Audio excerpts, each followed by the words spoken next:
alaikum daraɓe assistance humanitaire d' urgence ara e hande kadi ɗe wondi ɗo ɗe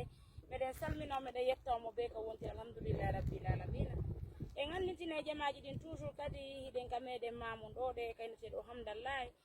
so innama noon hamdallahi musidɓe anjuɓe ɗon andi ko teren ka wonɗen ɗo ɗe ko teren okkaɗo Fatou Diandiang o e so yi o image ɗo hande ka téléphone jimen musidɓe anjuɗo émission ɗo ɗe ko andingo jamaji ɗin haɗay kadi en heeɓi chargement ɗiɗi kaaƴe jane eno chargement goto on kami jooɗi ɗo ni on vous allez voir ça ensemble eno chargement goto on ka waali ɗo musidɓe anjuɓe oyan chargement deuxiéme je no waali dow to ka teren tigui ko toon chargement deuxiéme jo waali o chargement goto ɗo gandintine jamaji ɗi nden en adduno chargement ɗiɗi jaare de l'autre côté la caméra eno chargement goto jaare ɗiɗi on e chargement goto koccu hande ɗo ɗe en heeɓi chargement ɗiɗi kadi kaaƴe ñane eno chargement goto ko waɗi ɗo e dow to kadi a kaaƴe ɗe woni ɗo to kadi on waali bon ça aussi kaaƴe ɗiɗi ma chargement ɗi mon no waali toon de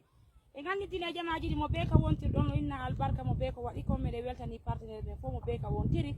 haɗa ɗen tori jamaji ɗin fayentin kadi wallintiragol en kadi fi no heɓiren kadi simanji ɗin par ce que ɗon andi ko toon ɗiɗi siman fodaɗen kono ha ɗin taw ɓuuri taw en hendaki ɗi tawo haray ɗen weltani jamaji ɗin fof mo ɓe ka wontiri ɗon kadi haray ɗen andintina jamaji ɗin kadi wallitagol en fi no sodiren kadi 5000 briques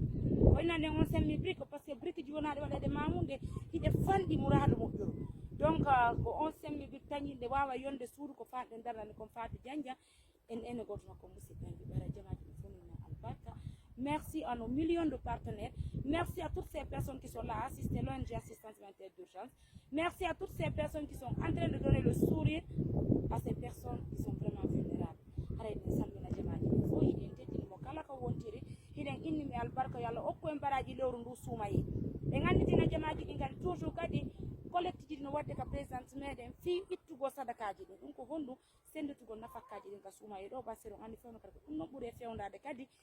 ɗo ɗen andi fewno ka teren Fatou Diandiang wonde hiɗen ande l'autre côté kadi hiɗen fuɗɗoto kadi fils jamiu men on kadi daman kadi musidɓe ɓe hara mo ɓe ko waɗi o ko hoore mum waɗani haray ɗen indi jamaji ɗin fof albarka mo ɓe ka wontiri mo ɓe ko woni wadde ko yo Allah waɗu joddi aljanna yoɓa e bobo ɓen okkora juriya ɓe ala ɓen juriya okkora dewgal ɓe ala ngal dewgal feppidina marɓe dewgal ngal fof e ɓen guudi maɓɓe ɓe haray ko hollugol on o chargement ɗi ɗo kono ƴannide jamaɗe ko chargement goto o waali ɗo oya deuxiéme chargement naka hoore tello dow to musidɓe an julɓe donc haray hiɗen inni jamaji ɗin fof albarka mo ɓe ko wontiri ɗon hiɗen inni jamaji ɗin fof barka merci à tout un chacun haɗa ko onon e Roudiata Touré wonduno représentante mo on kono kadi fonno meɗen kadi tufunde meɗen mamu gaɗe ɓayɗo gandi liggueji ɗin fewndo kadi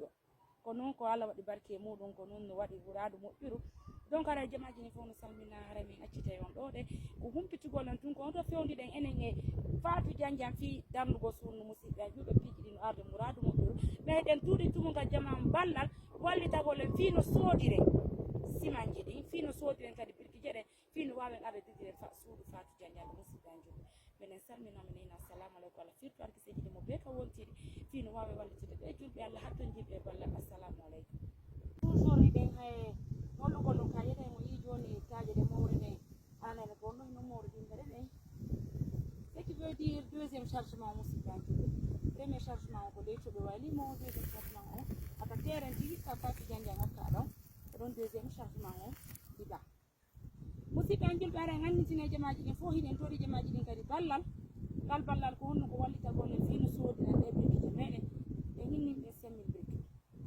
ko innanden on 5000 briques ko par ce que brique wona ko moƴƴinede mamugo ɓe fandi mouradu mo ɓe musidɓe an julɓe e estima woni fi tan yaw ha matériel ji meɗen tawata haara koye muɗu kadi faago jamaji ɗin musidɗe jama e wallitoni ɗen 5000 briques e ganditine jamaji ɗin kadi toujours kadi ko ɗen tangguini 2 tonnes ciment kono hay ɗin mbuuɗen hendakidere ɗen tori jamaji ɗin ballal wallitagol en fino heɓiren simanji ɗin fino ɗiɗire suudu Fatou Diandiang musidɓe an julɓe haray mo be men ka wontiri yo Allah firtan ɗum arkise haɓɓanen kataji ɗi musidɓe an julɓe okkoren no warren feppindina jombaɓe foye muji maɓɓe ɓe nguli maɓɓe ɗi ɓe jombaɓe ɓe ngala okkora ɓe ɗoga sunna ferɗo ɓe ala ɓiɓɓe ngala okkora ɓe juriya wonɗo nafa e bakkere ɗen tori jamaji ɗin fof wallitagol en mo ɓe ka wontiri bittagati soto itti sa français rake ɗum ɗon haray fandamo itti million haray ɗuɗa musidɓe an julɓe ɓanduɓe waɗi hoore mum ɓe siɓɓe mum ɓe yiɓe mum e fureji mo waali ɗum dalidare tori jamaji ɗin ballal mo ɓe ka wontiri musidɓe an jogi gandintineje maji ɗi kadi ko lewru suumaye ndu wonɗen ɗo nini hannde ko nayi suumaye wonɗen haray collecte noɗe ka présidente meɗen fi ittugo sadaka fi suumaye o fi huntingo miskinoɓe musidɓe an julɓe mo ɓe ko waali o ko ɗum woni